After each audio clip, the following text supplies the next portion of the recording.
Hello and welcome to another episode of Reciting Chaos. As always, I'm Josh, here with my co-host Nick. Hey. And today we have Knifetwister Records' own Raph Copeland. How you doing, guys? Pleasure to be here. Yeah, thanks for being here. Awesome Absolutely. to have you. It's really a pleasure. Hell yeah. So, you're actually the first, I just want to point out, you're the first success email we've gotten. I want to thank you. What do you mean by successful? Email. Does that mean that the email successfully went through? No, it means that we've gotten an interview out of the email. Yeah, exactly. Oh, okay.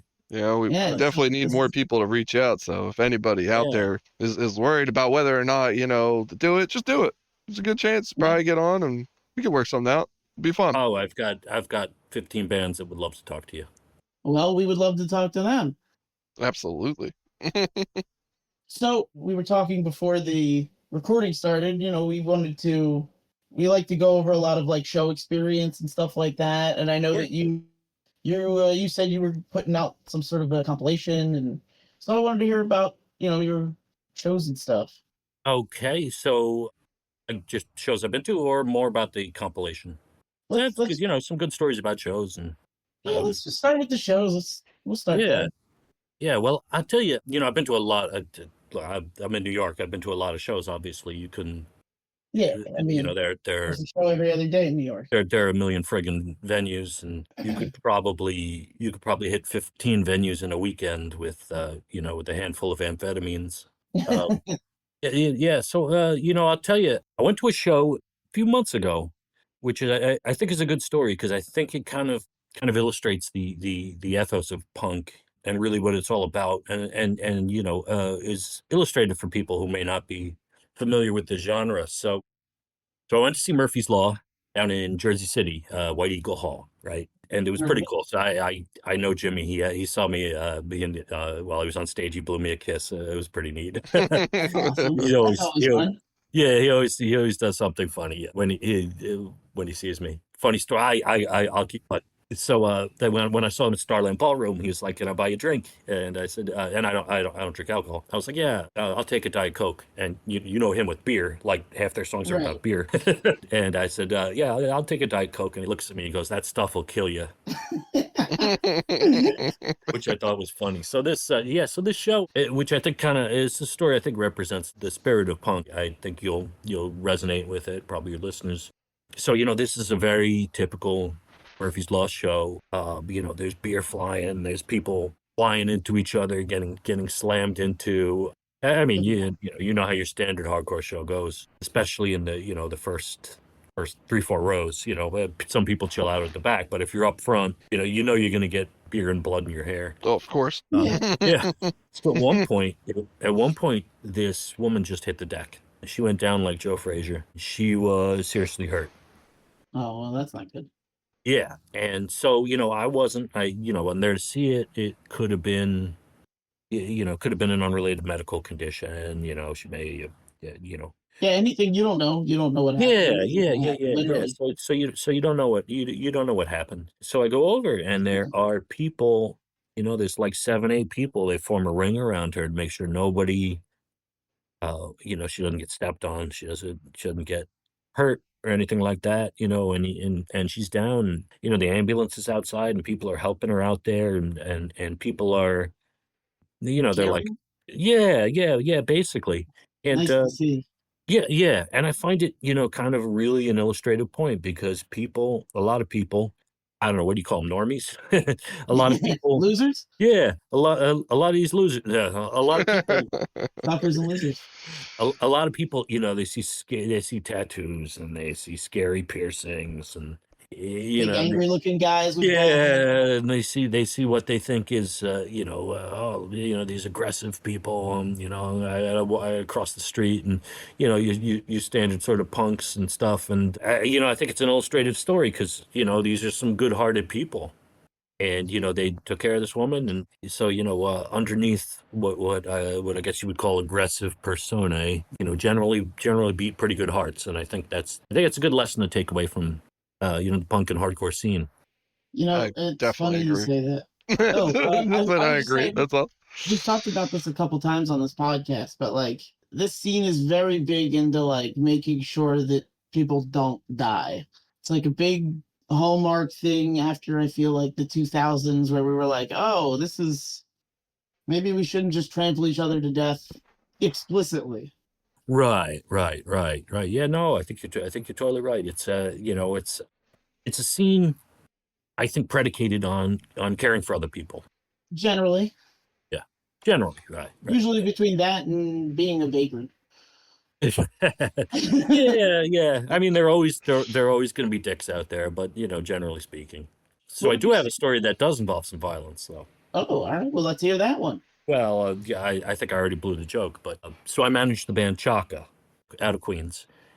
So primary lyricist Mark Sokol is a brilliant guy. He's very interested in like anthropology, and a lot of the songs are sort of about human evolution, double helix, that kind of stuff. They are actually track 11, I believe, on the compilation CD, which we'll get to.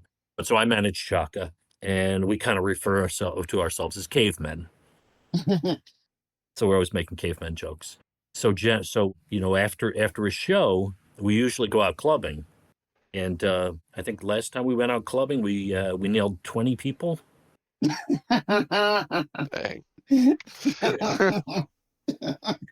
It's not a bad joke. No, it's not a bad joke at all. I loved it. It's actually not true. Honestly, I don't think we got more than 6 or 7. Yeah, I was gonna say 20 is a lot. Yeah, 20. You got to be real ambitious, and there's only 4 of us. Oh, I mean, that's only what, 5 for each of you? Yeah, that's. That sounds. See, when you put it that way, it sounds much more doable. Yeah. I mean, if you can get a show done early, and you're willing to put in the time, and frankly, if you're motivated, it's totally doable. Especially, I feel like in a populous space as New York. Right. Now, carrying clubs around, people do get suspicious after a while. I feel Especially. like clubs are probably the least of their worries recently. Right. On the other hand, when you do see bodies across the street slumped on the floor, slumped on the ground with blood coming out of them, it does make people a little more wary. It does. But I mean, one time in New York, we were walking down the street, and there was this guy, no shirt, on the ground, blood coming out of somewhere, and everybody just kept walking. Shit, why didn't you say hi to me? Oh, well, I didn't know it was you at the time. Oh, okay, all right, I got you. It just, New York's a very weird place to me. It's a spectacular It depends, and I'll tell you. So my best friend lives down in Kentucky. Okay. Southeastern Kentucky. She lives down there, and it's in Appalachia, deep in Appalachia, and it is a different world. So it's kind of funny because she's taken me to places down there that have scared the shit out of me.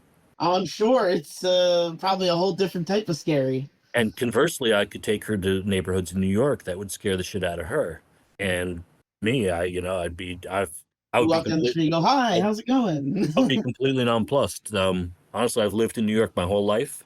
I don't think I've ever really been all that scared in any neighborhood. The one time I've been scared was actually in Philly.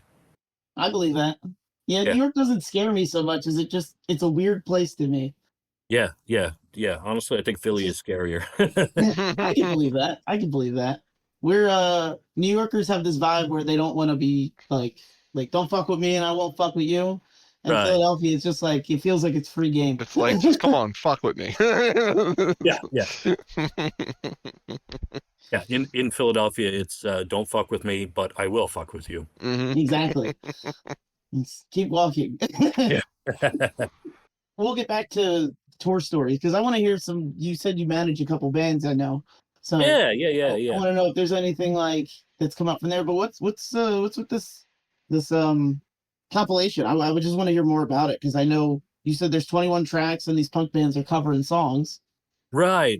So this is and this was done at damn near the speed of light to get this try to get this out by Christmas. And when did you start working on it? About a month ago. Jesus. And you got 21 bands to coordinate in a month? Yes. Wow. Listen, I might have to come study. No. I put my mind to stuff and it gets done. Yeah. So the initial idea was from, so I kind of got sucked into the Las Vegas scene Okay. through a confluence of events, but I connected with a couple Vegas bands, and I've been interviewed by Vegas music scene, and so I've gotten very interested in that. And there's a Vegas charitable organization that is doing this, and I just totally stole the idea. Just completely stole it, and this is totally the way I work. I saw the idea, and like 10 minutes later, I was emailing people. I'm going, hey, this sounds like a good idea. I mean, to be fair, there's nothing original. Right. But on the other hand, I kind of wish I had. Well, I won't say that now because it's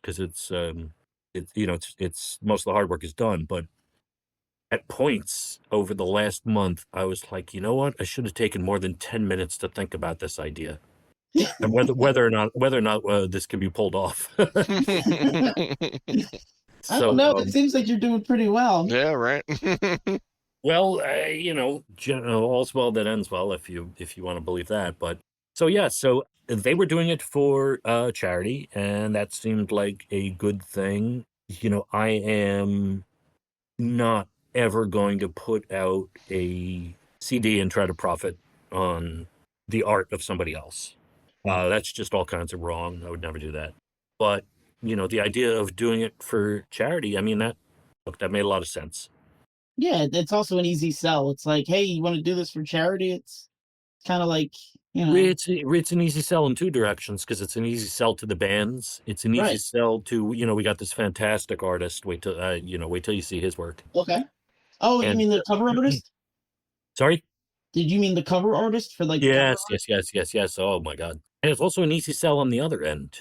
So, I was in my building last night, and I had a box, and one of my neighbors was looking at it, and she was asking me about it, and I was like, yeah, it's a punk CD, and compilation CD. Kind of gave her the background, and she's not interested in punk in the slightest.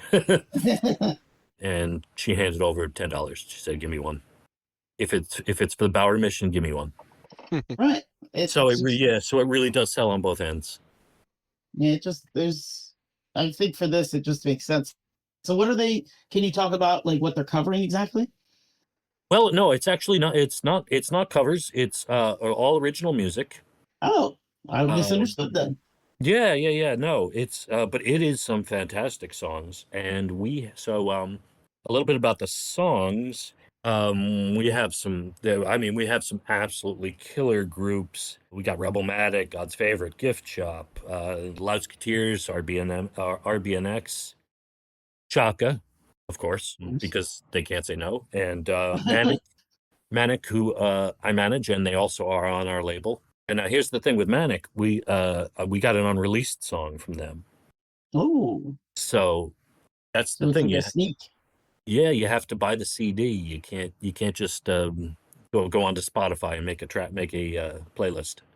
Because they gave a song called "Today's Your Lucky Day," a live version. It absolutely cooks, and you can't get it anywhere else. Oh, I can't wait. Other than like going to one of their shows with a tape recorder strapped to your chest. Which, if you can make it through the whole show with that, can be great on you, I guess. Yeah. Just don't eat popcorn. And that's an old 70s reference. So there's 21 tracks, and 20 of them are New York bands. Okay, makes sense. And we tried to put a mix together of big bands and small bands, and that actually kind of fits of what we're doing with the magazine itself. So, and by the way, when I kind of use the word I and we interchangeably, okay, when I'm talking about Knifetwister Records, honestly, it's just me, but I put my dog on the website as senior vice president for artist relations. That's awesome. Just so I could say we. It makes it sound like a bigger operation. Honestly, she doesn't contribute very much, and trying to figure out a way to maybe offer a severance package. If there's a way to not get sued, she doesn't do anything. Well, I feel like there's a joke here about them getting rid of DEI, but well, she is a black female. I will say that.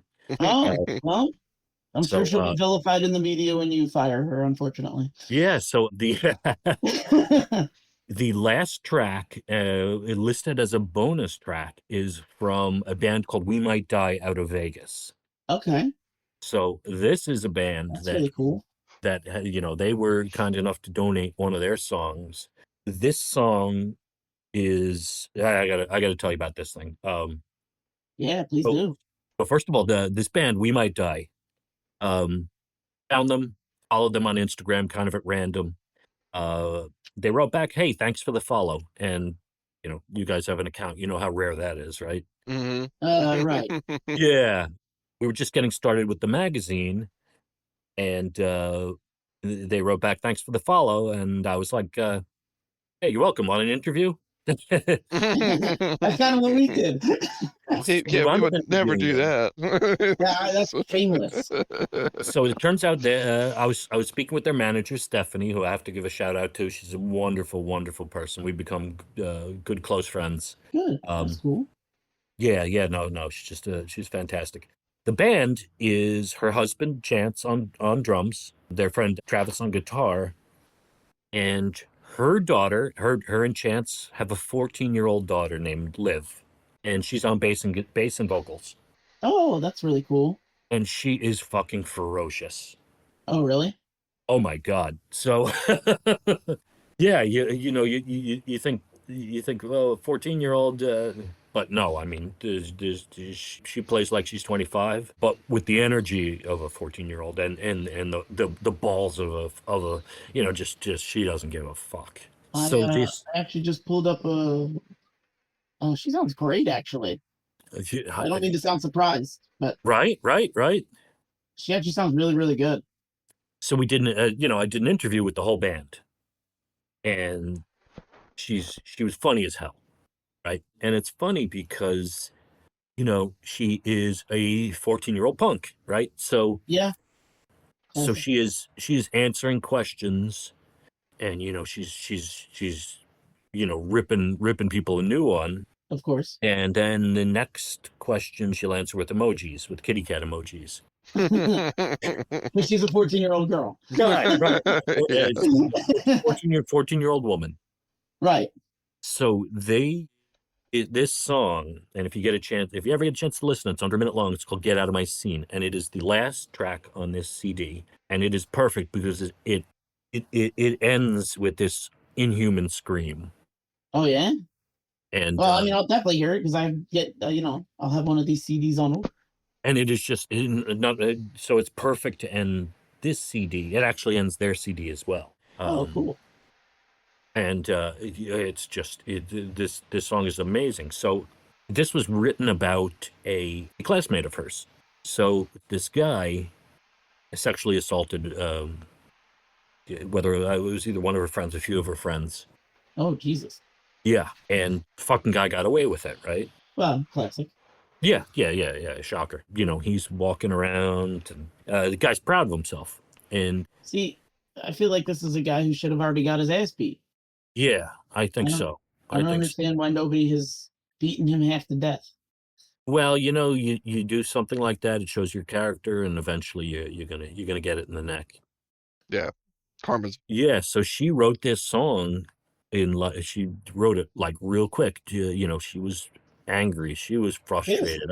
I could totally get that. Get out of my scene, right? And it's about the guy. So name him and shame him, baby. That's what you should be doing. Well, that's the thing. When she performs it on stage, she does name him. Good. And she says, "Fuck this guy." And Brock Allen Turners of the world. You know what I mean? And it's not. Look, people have lawyers, right? It's not. There is some risk, right? There is some I mean, it's a very punk thing to do. Of course, eschew all the risk and say "fuck you." Right, but there is some personal risk. I respect the hell out of Liv. There is some personal risk in standing up there and saying "fuck this guy" and naming him, and having people yell back, "Yeah, fuck him." So if you want to talk about punk principles, I can't think of anything more principled than this song and the story behind it. Yeah, I definitely agree. That's a lot of punk. It's all just about standing up for people. You Well, know? it's either that or shitting on people, Gigi Allen style. Yeah. Well, that's scum punk. Wait, wait. One of my goals has always been to interview somebody who has been to a Gigi Allen concert or show live. So I have to ask you, knowing that you've been around a while, did you Right. see Gigi Allen live? I know, no, Okay. unfortunately, I was about to say unfortunately. No, fortunately, I haven't. I mean, I say unfortunately, but only because I want to talk to somebody. Yeah, yeah. To tell you the truth, yeah, I don't know how I'd feel about somebody standing up there cutting his skin with a razor blade out of basically personal pain. I mean, Yeah, I mean, he's mentally the guy was inwardly tortured. I don't know if you know anything agreed. about the Oh, story. I know his story. Let's just say that. Yeah, yeah. You know, when your birth name is Jesus Christ Allen. Jesus Christ, Allen, and your dad digs your graves in the backyard every other day while he gets drunk and yells at you and your mom. Right, right, right. So I'm yeah, sure I would you make it know, my goal to make a mockery of it as well. Right. yeah, yeah. So I get it. A lot of people like to watch him, and it was tittillating, and it was kind of I cool. I am unfortunately one of those people who finds him so goddamn interesting. Yes, I mean, interesting is a I good word. yes, interesting, interesting. But at the same time, I would never want to trivialize, No, I think somebody's. his Some, pain, his struggle is all a yeah, big part of that. And yeah, it's yeah. And I so think it's fantastic that he had an outlet for, getting some of that stuff out. I was just when I was speaking about Liv, from We Might Die. yeah. It's the same kind of thing. You're young, you see something that's wrong, you see somebody get away with some shit that they should not be getting away with, and you need an outlet. Mhm. And so she's up on stage and she gets some of the she gets the anger out there and out of her. And I think that's why punk is such a a different genre than anything else. In that Well, it's you very can. community based too.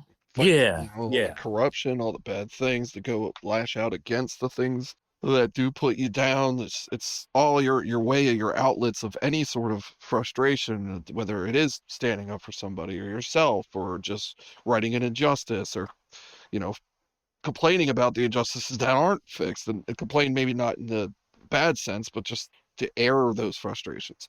Air Yeah, your yeah, grievances with the world. Yeah, exactly. yeah. And you're not going to get that out of a Taylor Swift CD. No. Hey, I mean, you're probably right. Well, yeah. I wouldn't know. I've never listened to one. I couldn't name a song. I can name one song, but I think it's the song everybody knows. I don't know any of.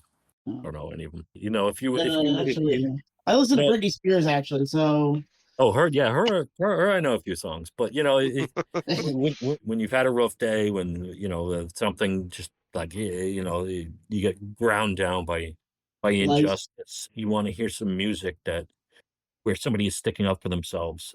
You can't put on a Kanye West CD or whatever. Um, you wanna put on some serious hardcore. For me, it Another. was in high school. It was all new metal. And it was all scream along the new metal, Oh yeah, yeah, no, and of course, Bad yeah, Religion and the Distillers and that was when Surprisingly didn't get into the that metal was when I till a little checked out older. of new music and just listened to old stuff. The frat boys with the white backwards baseball caps and I was the right age for it. these entitled kids, walking around Woodstock '99. It's just not for me. Yeah. I don't blame you.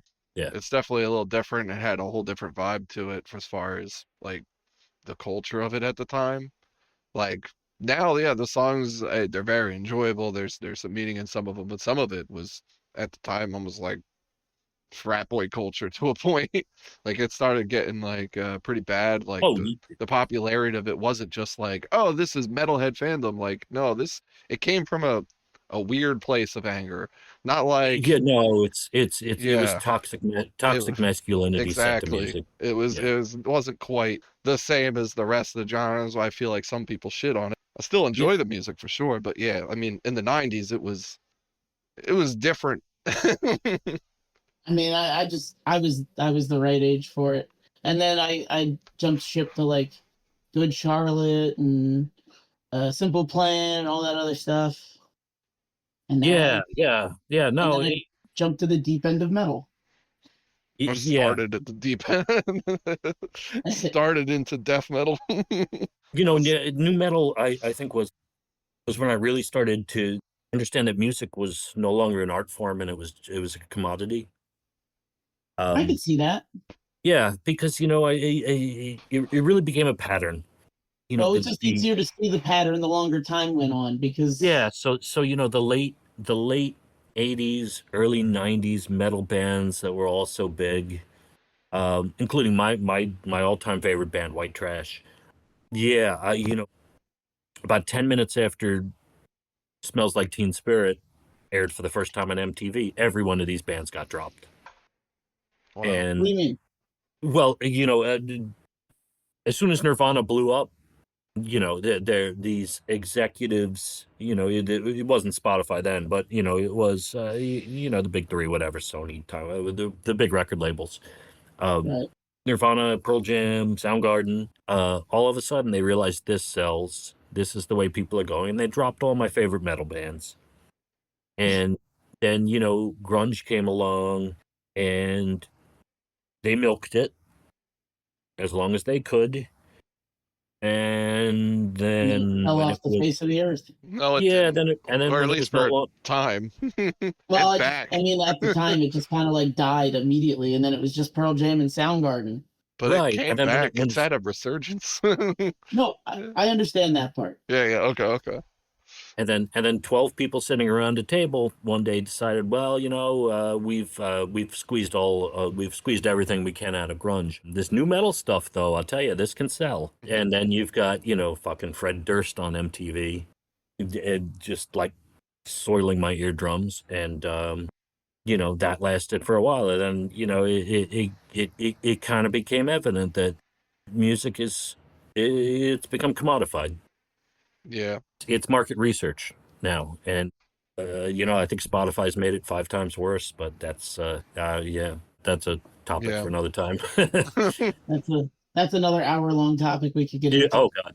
As much as I find it frustrating, some of the gatekeeping between keeping black metal the way it is and stuff. I still respect the culture behind it of trying to keep it that way, from making it become that commodity where it is supposed to be more this is our project, our thing. This we keep this to ourselves, and we keep it in passion the way that we want it. We try to refrain from the live performances, this that it's probably done the best job of most genres of trying to Stay keep it small. as its own in its own That's yeah, place. that's the great thing about that form of metal, and we may not be talking about 100% the same thing, but I think it kind of aligns a little bit. That if you take a look like bands like Possessed and Venom and Yeah, Battery and all that stuff, they never were popular, commercially popular. They never will be. So they're really Venom's not. gotten uh, probably close, but yeah, I would still probably agree that Yeah, well, none of them have reached enough.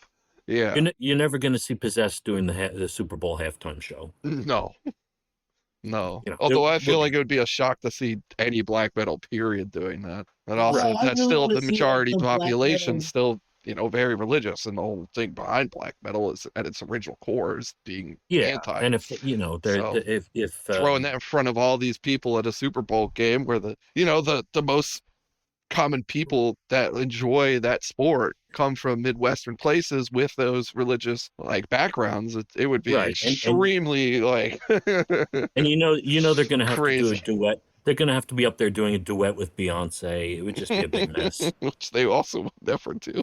I would pay to see that. I would pay money to see a black metal duet with Beyonce.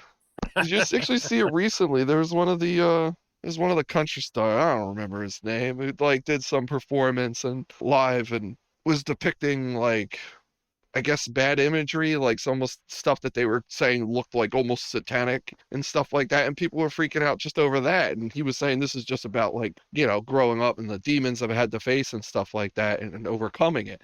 And people are, throwing a fit just because a country star did that. Like, I could only imagine the way the world would explode watching Yeah, yeah. firsthand a black metal band's like big performance, like if Watain came up there, or like just something like that on stage in front of the world, how much people would just freaking Yeah, lose well, their I minds. think I'm a little older than you guys. I was actually around for the Satanic Panic. Yeah. I was sitting there listening to the Judas Priest Stained Class and trying to hear the backwards do it. And, I actually do, I remember listening to Slayer when their albums were released and being like, It's got holy to be shit, such an amazing feeling. this hell awaits with, very clearly backwards messages. It was like, that was next level. Yeah. It's so crazy to Um, think, because like back then, you're right, like Judas Priest was like under fire for all of this, and now like their band were like, I mean, it's almost just casual for people to put on Breaking the Wall over the place. Like it's not even a thing anymore. It's oh just yeah, kind of yeah, interesting. Like they went from like yeah. the band where everyone's like, don't listen to that, and then now it's like, oh, it's fine. There's worse things. It's Well, yeah. I mean, okay. you hit your 70s, you turn into a nostalgia act. Yeah, right. That actually Not that I'm that saying Rob still isn't amazing, because he is, but yes, yes. It just became less scary. yeah. Speaking of both nostalgia acts and the Super Bowl, yeah, that makes me think of, I used to I always had a lot of respect for Aerosmith. I didn't. And I mean, it's um, good musicians. I yeah. guess. Yeah, like I was never a big fan. I could You understand if always you weren't sounded like good. into the music, but musician Yeah, wise, like, like The yeah, 70s stuff, Train Kept a Rollin', all that stuff. People know, I guess, Dream On and Sweet Emotion a little more, but I always loved Train Kept a Rollin'. And then they did nothing for 10 years, and then they came back with fucking Love in an Elevator. It looks like just abysmal stuff. And then all of a sudden they're doing the Super Bowl halftime show, and it is a duet with none other than Britney Spears. And I'm like, all right, I'm out. I'm out. Sorry, guys. And now we probably look back on that, and that's like the tamest thing. Yeah. Especially knowing now that like what Britney went through with all that crap. I'll tell you that I was about to say that's my worst nightmare. That's not my worst nightmare. My worst nightmare is getting Alzheimer's. But That's a good nightmare, to be honest. oh Mine my is like God, buried that alive. is those are literal nightmares. I actually can't find my car in most of my nightmares, which I think is kind of like an allegory. But I could see that. I think to have everything you do scrutinized like that, have people posting about you on Twitter, to have, paparazzi outside your door has got to be just an unholy nightmare. Yeah, it sounds. I would You probably go crazy. these people, you take, I don't know, some generic actress who's popular now, Sydney Sweeney. and you can't. Yeah, I mean, you need 12 people around you walking down the street. You get no privacy, and your name is everywhere. It seems like the worst kind of situation. Yeah, it doesn't sound fun. Like that No. sounds like the least fun part of it. Yeah, yeah, yeah. I'm sure the money is one of the more fun parts of it, but on balance, no. On balance, no, thank you. Yeah, right. I feel like you spend a lot of that money trying to avoid those people. Yes. we make them enough of it. I mean, whatever. Right. I mean, there are certain people who deal with it better too. But yeah, some people, want all the attention and everything too. Or they just don't mind it. Yeah, But look at the empirical evidence. There are only a very, very small handful of people. I call it the Tom Hanks / Matt Damon effect. Only a very small You handful of people who can get left alone, kind of. handle that kind of scrutiny. Well, you're also I talking mean, about Matt Damon is one of the most private guys in Hollywood. right. But you take a look at what fame like that does to people, and you could sit there and make a list from Michael Jackson to Mike Tyson to Jeffrey Epstein, Jeffrey to Britney Spears, who you mentioned. Kim Boy, Kardashian, and Kanye. I mean, look at Kanye West. these people go off the deep end, and I mean, you can't be under that kind of pressure. I think one of the key things is just not looking for it. I feel like a lot of these people really like, it's like they want to know what people are saying. And that kind of what destroys them sometimes. It's where I feel it's a lot easier if you just don't go looking for it. Don't sit there and watch the news waiting to see what they're going to say about you. Don't go looking for people's tweets and all this different stuff. Just live your life and don't look at it. Don't care about it. And the more that you just move on and about your day and do what you have to do, the less you're going to be phased because you don't even know what they're saying. Celebrity culture is a dead end. Yeah. I think it's still funny, like even at our work, they hired some guy who comes around like once a week and do videos and stuff of all the employees that they wanted to try and, make go viral, whatever, try and get people to our work. So a lot of people will come, oh, look at what these people are saying about me. What have these people said about me? And then people come to me and I'll just be like, I have no idea. I've not watched these videos. I don't look at the comments. I literally just do not give a shit. Wait. I did once. I did look. I just want to let you know. I am aware that you knew because you told me about some funny stuff. I am both fat and gay. I'm not gay, but I am fat. But everybody on the internet thinks I am both fat and gay. Not true. Fucking big gay L. We have a pretty active Instagram page, and I have never put once, but one time. Other than that, I've never put my face on there. I can be honest. I'm pretty sure I can handle whatever anybody throws at me because I honestly just don't care what anybody, for the most part, thinks. Yeah, you know what? That's funny. I actually do. I actually do. I've never got. Do a little, but I mostly just care enough not to care to find out. Like, well, that's right. I just have no whatever. Do what you want. Yeah, throw a picture on. Who cares? The way I'd probably find out anything is somebody coming to me going, "Did you know?" And I'd be like, well, "That's fucking lame." And then I'll just move on. Yeah. I also like making people mad in those videos. So, like, I would answer questions. That's true. You kind of almost rage bait purposely. I did rage bait people. That was fair. It was fun. Yeah, I think the one time I posted anything with myself in it was that band sent me a T-shirt, and I wore it and went to the pool hall. Nice. And I made I had the phone recording, and I just made the sickest shot I've ever made in my life. So I just threw. I had the 2-ball, and I just threw it 3 rails. And we're supposed to hit it with the pool stick, man. You're not supposed to throw it. No, that was the thing. It was. He said, "Everybody look that way," and he picked it up. Yeah. I was trying to say, can this be done? So I basically hit a moving. I hit a moving ball, and it went dead center in the corner pocket. That's wicked. Yeah, it was pretty. It was pretty. We play a little bit of pool. I'm not very good. Nick is better, and the more he drinks, the better I get. But what? That's totally opposite. Well, actually, no, it's a bell curve. I always forget about that. So, like, there's a point where, like, the more I drink, the better I get until I'm about, like, 4 or 5 beers in, and then it starts going down. What game do you play? Just regular 8-ball. Yeah.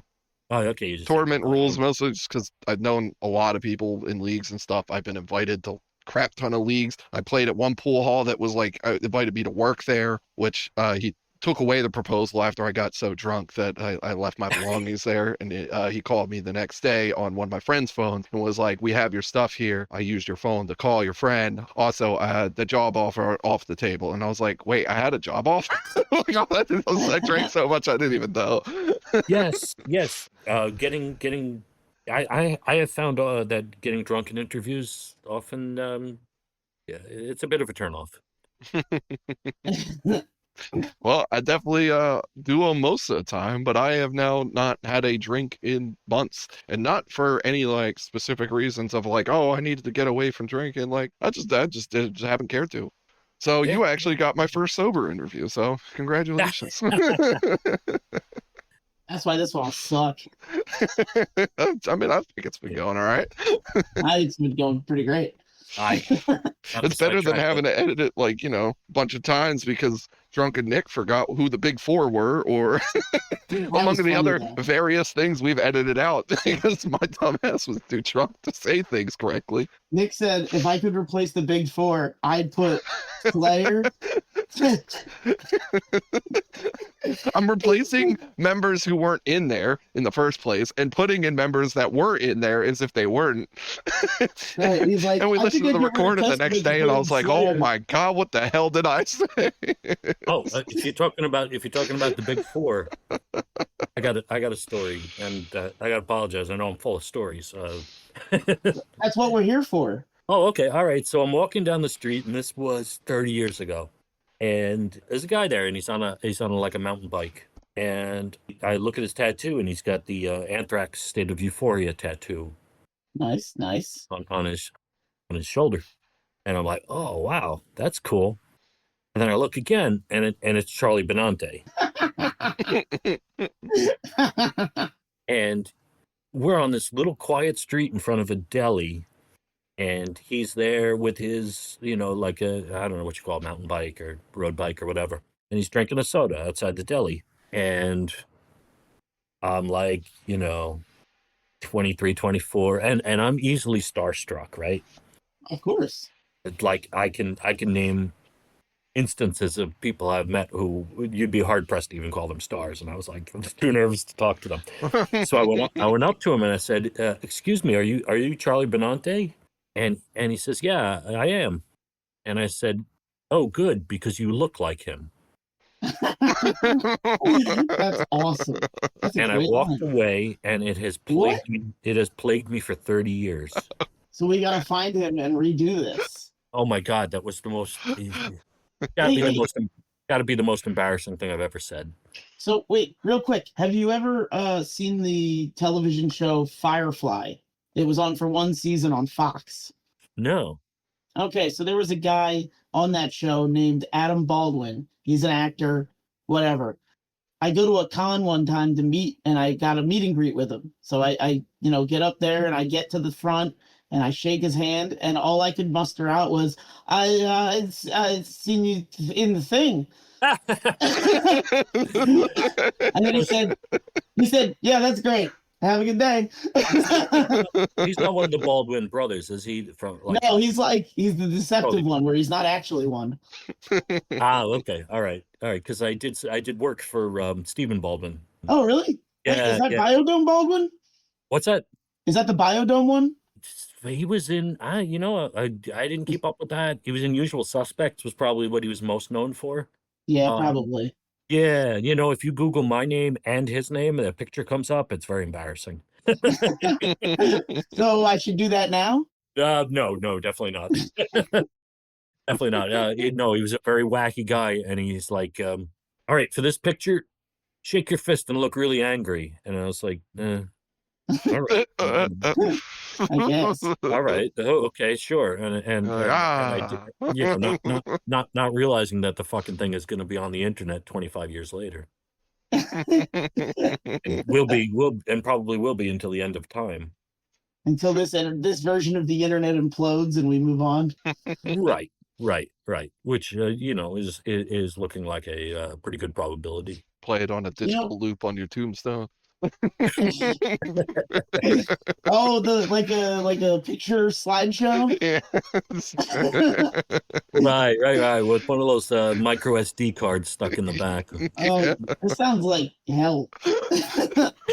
You imagine like every graveyard just lights up with pictures of the family.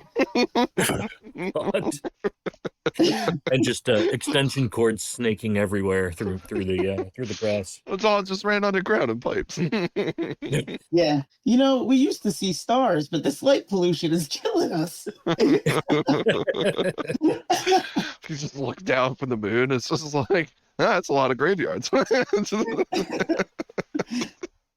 Yeah, so no, that's not uncommon for me. So like I mentioned probably 85 times at this point, my favorite band, White Trash.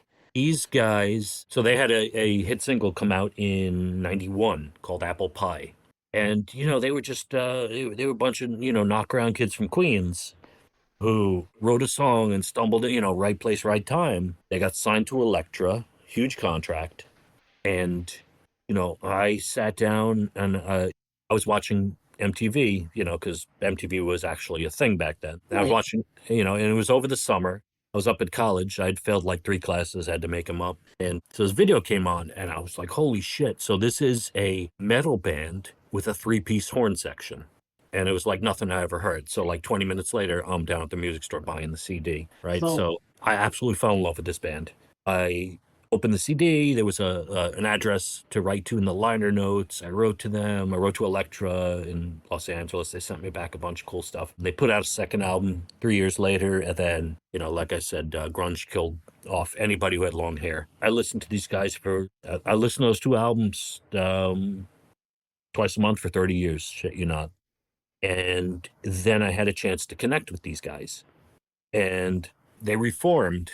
They played Queens Rock Fest 2021, and I went there, and I see the bass player Aaron White Al Collins. And remember, I mean, I had a poster of this guy on my wall when I was in college, and given the fact that I am totally starstruck to begin with, and I see him over there, and he's like by the side of the stage, and he's playing with some kids, and I could not go up to him, and I'm hiding behind a tree and like peeking around the tree and trying to work up the nerve, and my wife's like, go over there, come on, what's the matter with you? And I'm like, I can't Can't do it. I can't. After 5 minutes, I did. And it's funny because we have since become good friends. I directed a video for him. He's been to my apartment. I've been to his apartment. We text each other. That's awesome. But it's funny. I've become very good friends with 3 of the original members of that band. And by the way, when they say never meet your heroes, they could not be more You're incorrect. wrong. Oh my God. It's Yes. always nice when it turns out that way. So Aaron, Mike Caldarella, the original drummer, and Brendan Stiles, who played the trumpet, and they're all in a new band, which is the one I directed the video for, which is another story about what happens when a band asks their biggest fan to direct a video for them.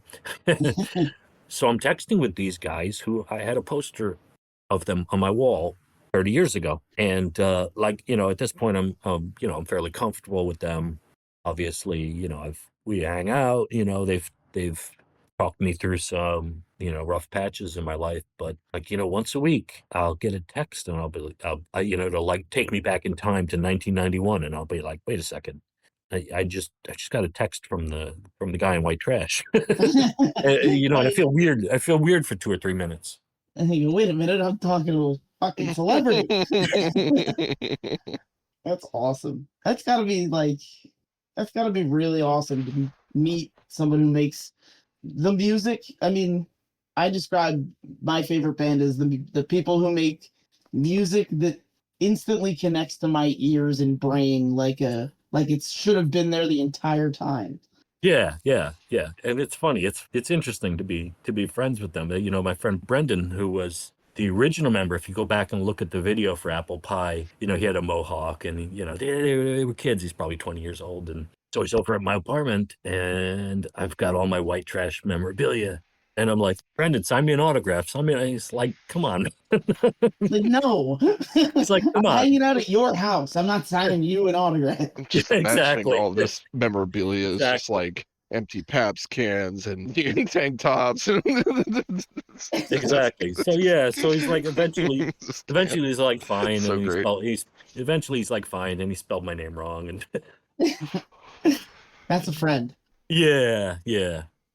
That's awesome. Yeah. On the other hand, Aaron Collins, so I was down in his apartment, and he lives down in Queens in Rockaway Beach. Oh, And nice. Yeah. So Rockaway Beach. exactly. Yeah. In fact, they his band Butterbrain, when they play Rockaway Beach, they generally end the show with a cover of that. Makes sense. Yeah, they always end with either that or Eye Against Eye, which they actually they recorded for their new album. I went down there and I asked for an autograph for him. So I take a picture and I print out an 8x10, and I put the band's name on it, and I put the person's name on it, and I send it off to sharpprints.com, and it gets, they print it for 60 cents and whatever. So I had a picture of him printed out, and I went down there and I was like, "Can you sign me an autograph?" He's like, "Yeah, sure." So he signed one, and I just slipped it in a folder, and I'm out walking to the car. I took it out and I took a look. It said, "To Rafe, my brother and true friend." And I'm sitting there and like, I'm not embarrassed to say I had tears in my eyes. I'm out there like on a street in the middle of Queens, and Just I'm crying. reading, and this guy who I looked up to, even though he's a year younger than me, and instantly he's a huge pain in the ass at times. We all know that feeling. Yeah. But a guy I looked up to is writing True Friend down there, and I Yeah. was just like, man, I was overwhelmed. Yeah, that's pretty amazing as far as meeting your heroes goes. It really is. These guys, They sound like really awesome dudes, though. nicest guys in the world. Nicest guys in the world. And in fact, so Mike Caldarella, who I would say I'm probably closest with, he plays the drums. He and his partner run a company called Disposable. Okay. And this is a product for smoking tobacco, of course. Of course. Yeah, of course. And it is food grade cardboard, which kind of folds. It folds up like a paper airplane. It's got a metal carb, and it's recyclable. And you can find them on Instagram. They're pretty big, and they also, you can buy it through their website, and they sell them on Amazon if you feel like throwing a few bucks Jeff Bezos's way. Not particularly, but Yeah, right. Maybe But, we'll end up there anyway at some point. true. You will hoard it from us like a dragon. Yeah, so Disposable. No, dude, personally, I don't smoke pot, but I mean, I love the company. I love these guys, and I support them. They are my jam. And coming full circle, they partially sponsored the release of this compilation CD. Oh, that's really great. That is So pretty they were kind enough to provide funding to help cover the costs, postage, all that, and so they're thanked on the back of the CD, and hopefully Mike sells me the money soon. He is also the drummer for Chaka now, although he is probably the least involved when it comes to going out and clubbing people. Right. He's Caveman. He's on the smaller side. I'm like 6'1", 220, so I can, and plus I'm a pretty regular pool player. I've got the arms and the wrists and stuff. You got the reach too. Yeah. So Yeah, I feel your friend's pain because I'm 5 foot. So I do club more than my quota. Right. So you have to pick up a little bit of slack, which is fine. Yeah. It's not his fault. He's 4'10". Oh, finally someone who will look up to me. I guess I'm allowed to say that because I plugged his company. So well, just because he has to use a booster seat doesn't mean anything. This is true. This is true. Trying to get Rafe in trouble over here. I'm sure we'll be fine. So he was, I don't know if you remember MTV's Headbangers Ball. Oh, I used to love Headbangers Ball. Right. So White Trash was on it, and they basically drew straws. Well, Dave Alvin, the lead singer, he was kind of the face of the band, very, very good-looking guy. So it was, pretty much a done deal. He was going to be on there. Right. But out of the rest of the band, they drew straws to see which of the other person would sit down with Ricky Rackman and hear his idiocy. And Mike was like, "Oh, I don't want to do this. I don't want to do this," and he had to do it. So if you pull up White Trash Headbangers Ball 1991, you will see somebody looking like they would rather be anywhere else in the world, including at their own funeral, than on MTV. Headbangers Ball. Just not. Yeah, did not. Oh, with that awful smile. Where he looks like he wants to die. Yeah. And after that, I think started smoking pot, and that was where Disposable comes in. Makes sense. So he had an in. So I wanted to ask you, like, was there any touring stories you had? You know, for like bands you I don't know if you've gone on tour with any of them, but No, the bands, unfortunately, all the bands I've worked with got all their touring out of the way before I was involved. I see, I see. So, like Chaka played with, they played Europe, they opened for Possessed. Butterbrain I've done work with, and Aaron was in Murphy's Law, Ike was in Token Entry, Brendan was in Chaka. They were all in bands. And White Trash has some nutty stories about, just obviously, you take a bunch of 20-year-old kids from Queens and stick them out on a tour across the U.S. There's going to be people running around hotel lobbies naked, and it's going to be TVs and armoires flying out the window. And yeah, unfortunately, I get to work with these people after they've done all the good All the stuff. fun stuff. Yeah, and they're all settled down, and trying to get Now to they all sleep. have lives and Trying to get to stuff. sleep. Now they're trying to get to sleep at 11 p.m. and Understandable. Well, speaking of going to sleep at 11 p.m., I think it's about time to wrap up. Yeah. That's totally fine. I would love to tell you about my video because I think that's a great story. Why don't we hit that real quick? Yeah. Real quick. So so I was the band that kind of grew out of White Trash was called Butterbrain. Right. It's really Aaron, and it's mainly Aaron's band. And I was on board very, very early as a big fan. So once we became close, so we're outside the Bowery Electric back in, I guess it was September of 2024, so last year. So he floats the idea of me doing a video, and I'm like, what? Trying to make sure I heard him right. He's like, yeah, would you want to do a video? And I'm saying, you're asking me if I want to do a video for my favorite band. He's like, yeah. So I was like, yeah. Yeah. How much do I have to pay you in order to do this? Yeah, is this like one of those fan experiences? Right. That's what I was thinking about. So I did it, and it was hard. I mean, I learned on the job. I'm a tech guy. I have a tech company, but was never really that great as a video editor. I mean, I've gotten much better now. I've done subsequent videos, a number of them actually, but this was my first one, and so I'm trying. The probably the biggest pain in the ass is me not being a musician. So I don't know how to sync guitar chords. So they send me, I didn't get to film. They just sent me a bunch of studio footage, and they're like, here, make a video. Yeah, Rafe can do it. Whatever. Hey, do something with us. Yeah. You're a fan. You're low profile. Here's 45 minutes of cell phone footage. So, and I'm trying to sync up the solos to the music. And I don't know, and he's like, no, that's not the chord that's being played. That's not the note that's being played. And I'm like, I don't know fucking notes. Right? I'm getting more and more frustrated, and it's October, To me. and it's November, and I'm getting frustrated. Aaron and I are having arguments. I almost quit the project a couple times. My fault entirely, not his. So in December, he's like, the video got picked up by Punk News, and I'm like, what?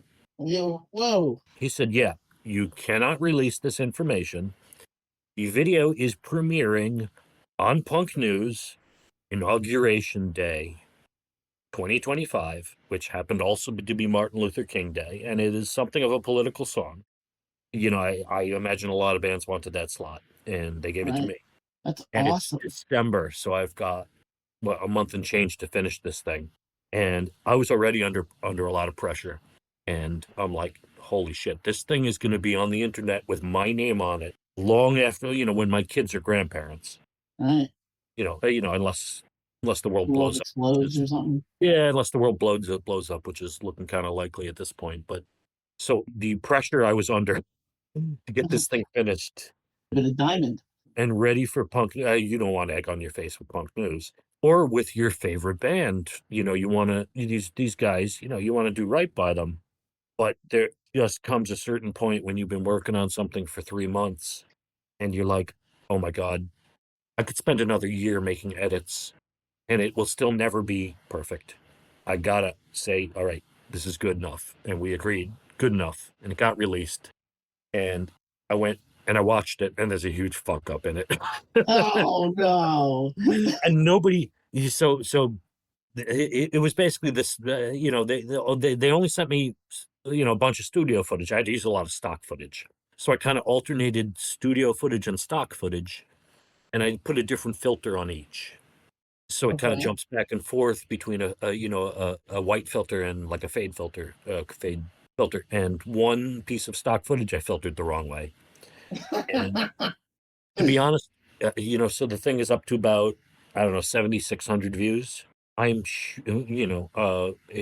got 305 likes and 2 dislikes, which I think one of them is me. I am sure of all the people who have watched that, nobody has noticed that screw up. I'm the only one who notices it.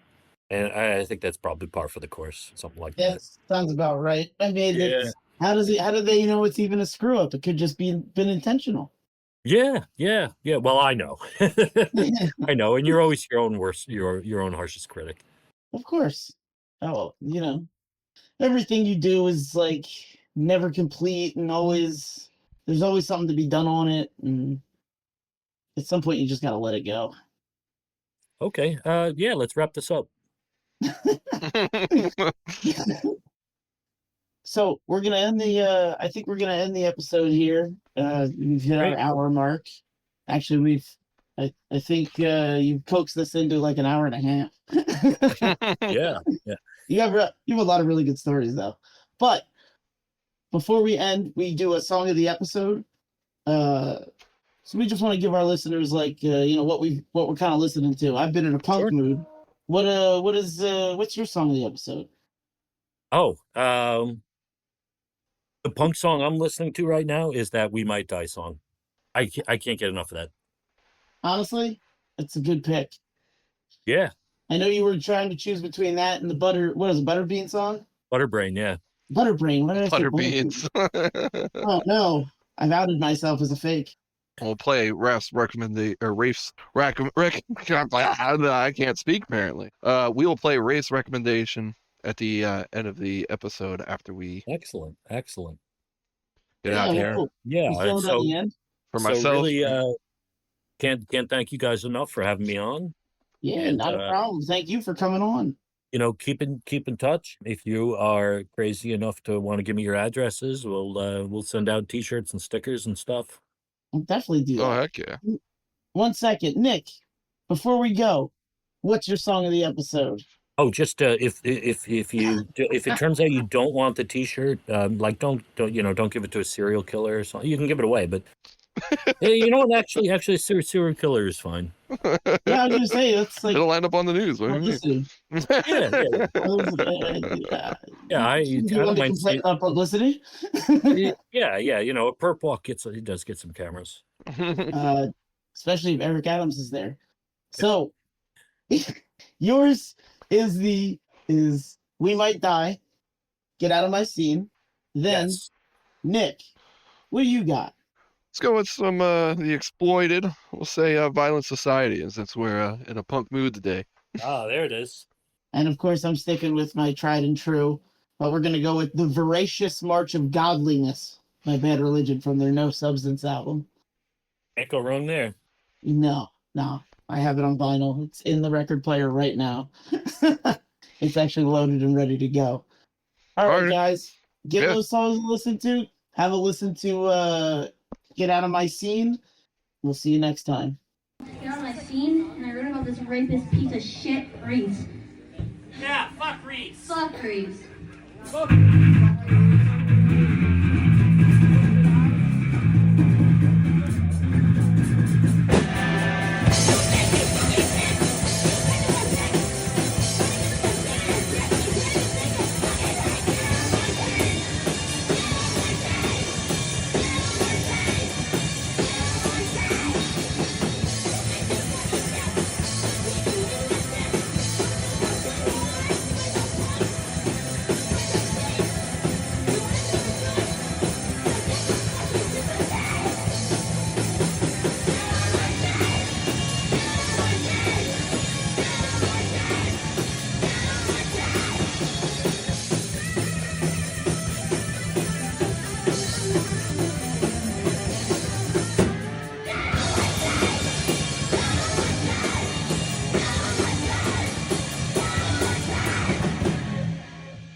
Alright, I love that song. It's such a fun song to play. Oh my god, I'm so happy we're playing inside. Last show we played, it was cold. We were outside. Once again, thank you to Charitable for having us, and stick around for Hot Take too. They're really cool. They're somewhere here. Right there. Right there. Right there. There. Stick around. They're cool people. Here's some hot takes. Follow us on Instagram. We Might Die the Band. We Might Die. We Might Die is our name. We Might Die. Oh yeah, the last one is coming out soon, and we're getting an album ready to release. So we're recording a bunch of songs, and that song will be released soon. This next song is a Destroy Boys cover.